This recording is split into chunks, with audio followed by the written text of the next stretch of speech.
On this note, ladies and gentlemen, allow me to introduce our next speaker, Louisa Chan, a general manager in also a healthcare industry. She has actually all the while been serving our members in area P1 diligently for the past 8 months or so. Immediately right now, she actually is the area P1 director, and she brings to us the communication style and with the speech title, Against All Odds, Hope Prevails. Against all odds, hope prevails. Louisa Chan, take it away. Okay. Aruba, Jamaica, ooh, I wanna take you. That Beach Boys classic takes me down memory lane of the carefree days of the start of us. This week will mark the 12th year of the demise of my sweetheart, father of my 3 children. James was creative, down to earth when it came to dating and affairs of the heart. On our second date, we went for a movie and then an hour-long drive out of Kuala Lumpur, Malaysia's capital city. During that drive, I could see how witty yet humble he was. As we drove to a stop, which was up on a hill, there was a playground. We walked to a swing and he asked me to sit on it, then asked me to close my eyes. By this time, I was very curious. Then he said, "Do you hear the ducks quacking?" True enough, I did. Then he pointed, "Look over there. You see that large square of white and yellow? That's where the ducks are." The long and winding road. When James was 46, I realized for a long while now, my witty and loving husband had become withdrawn. One evening, I asked him where he was, as I couldn't reach him the whole day in the office. In fact, it had been a few days that I could never get him whenever I called. To my shock, James said he felt tired and had been going home for naps. I put 2 and 2 together and decided to confront him. He denied it vehemently and said no, he was not having an affair. With this unhappy state of my marriage, I immersed myself in work and even took up the role as the honorary secretary of the building committee at my church. One Saturday, after returning from a church meeting, James opened the gate for me. I was alarmed because he was slurring and swaying like he was drunk. Something was terribly wrong. We drove immediately to the hospital, and from my description, the physician ordered an MRI. The doctor returned the next day and continued with tests like clapping with alternating up, a palm up and down, walking heel to toe, repeating a long sentence. James could not do all these things. When the doctor showed up the next day with James's MRI in his hand, he said he consulted the country's leading neurologist at a teaching hospital. He broke the news that James is presenting symptoms of multiple system atrophy. The brain had shown significant shrinking overall, and the cerebellum was affected too. It is the headquarters for coordination, speech, movement. And about MSA, it's a rare neurodegenerative disorder that impairs motor functions, including speech, causes sleep disturbances, and poor bladder and bowel control.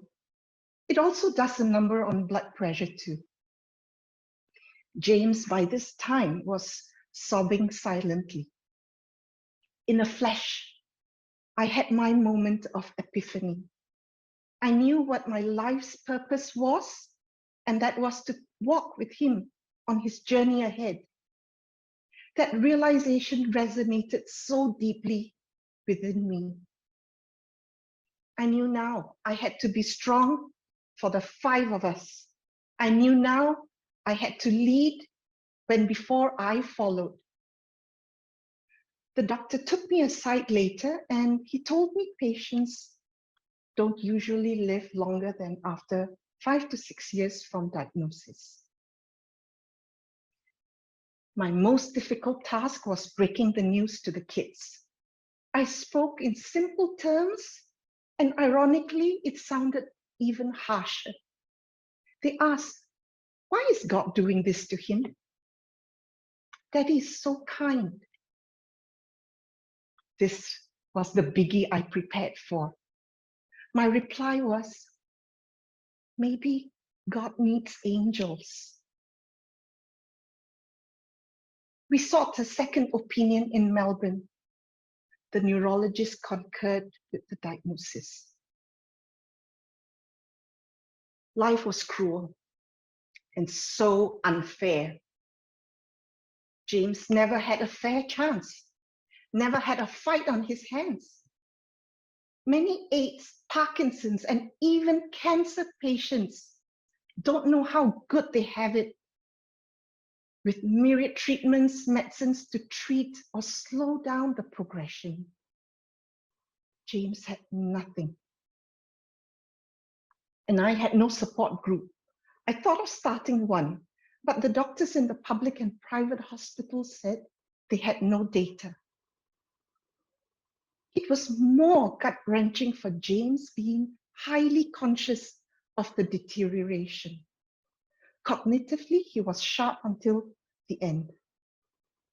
I vividly remember the first year we were miracle shopping, searching for cures, trying miracle foods and gadgets, from pendants to jade mattresses. After 3 to 4 months, he would realize that that product wasn't working too. James was angry with himself, angry with God. I felt his pain. After his 53rd birthday, which was the 6th year, James's coughing became worse, and when I took him to hospital, he was sent to the ICU. Subsequently, he was placed on life support. The doctors told me he would be in almost a vegetative state, except his mind staying sharp if he stays on life support. I talked to my priest about this. He asked me, if the decision was to keep him on life support, is it for him, for James, or for me? I made the decision to take him off life support on March 23, and in 30 minutes, James slipped away with all of us around him. 2 days later, his funeral was at Jesus Caritas Church, where I served as the secretary of the building committee. In fact, the funeral was the first mass to be celebrated after it was rebuilt. Serendipity or God's plan? Back to you, Toastmaster of the evening. Thank you so much, Louisa, for the very, very inspiring speech. That reminds us that we really need to sometimes evolve our communication style when situation changes. Under such a difficult situation, Louisa, to me, your communication skill has been calm, composed, because you knew in your heart you have a purpose to showcase your leadership skills so that all of us and your children will be inspired. Thank you so much, Louisa.